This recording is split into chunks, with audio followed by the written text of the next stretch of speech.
What up, everybody? It's 10 o'clock, March 22nd.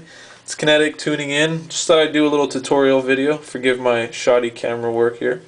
Just wanted to show everybody just the easiest way, quickest, fastest way to sync Pro Tools and the trusty MPC2500, which I love.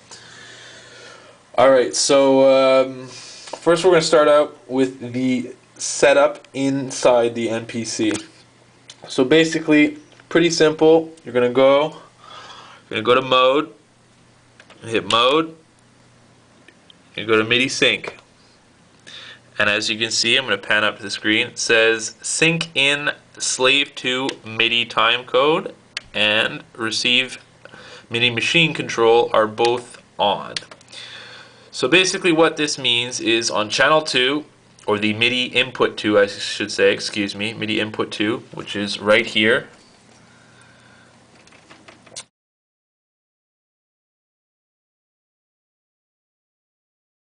The Pro Tools is going to control the MPC in this situation. So that's why we have the sync in going on here.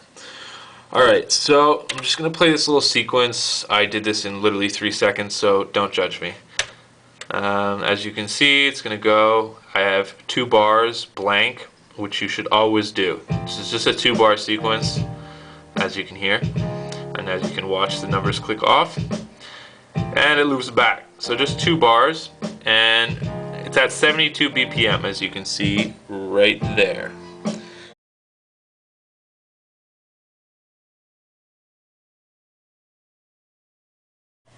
Okay, so now we're on the Pro Tools side of things.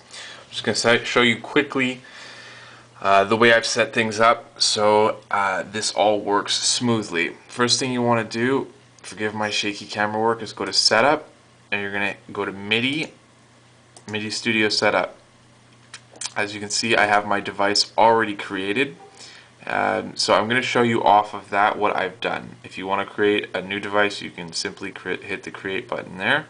So once you've done that, it will give you blank information for these 3 categories here, which aren't very important, but what is important is the input and the output port.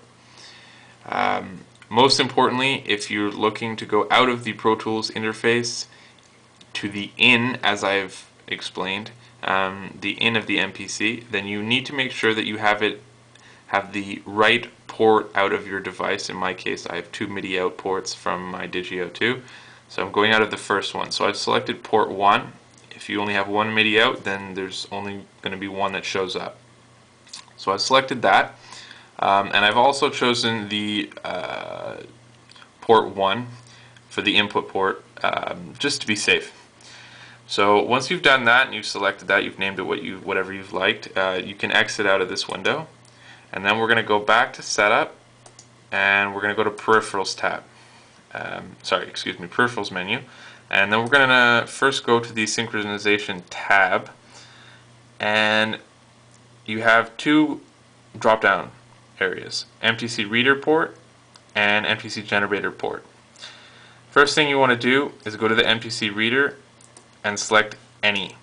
Then go to the MPC generator port and hit the drop down box, and you should see the first thing that pops up is the device that you've created, as long as you've done that properly. Click that and you're good to go on this tab. Then just one thing to check before the final stage, machine control area, and make sure that neither of these boxes are checked. I've left this off and I've kept the synchronization settings like they are here. So you can hit OK. And then 2 last but very important things. Make sure your tempo is the same as it is in the MPC. So in my case, 72 BPM, quarter note. Then you can do one of 2 things. You can go up to this tab here in Pro Tools and click the synchronization settings. Right now they were on, but you can click synchronization and they will show up. They will show up here. Or you can go to your keyboard. Mine is over here, and you can do on a PC, which I'm running, Control 1, and your big transport will pop up. And make sure, if you're doing it this way, that again you select the synchronization area. Once you're here, make sure that you click the Generate MTC, Generate MIDI Timecode button. Alright, and once you've done that, then you're good to go. That's the last step. Obviously, arm your tracks, and now I will show you how this all tracks out into Pro Tools. You're going to see at beat 3, excuse me, bar 3, beat 1, it will start. Alright, so as you can see, it's tracking out properly, everything's lining up like it should. So you know the sync is in time and working correctly. So I hope you guys enjoyed this, and stay tuned for more on kineticblog.com. Take care.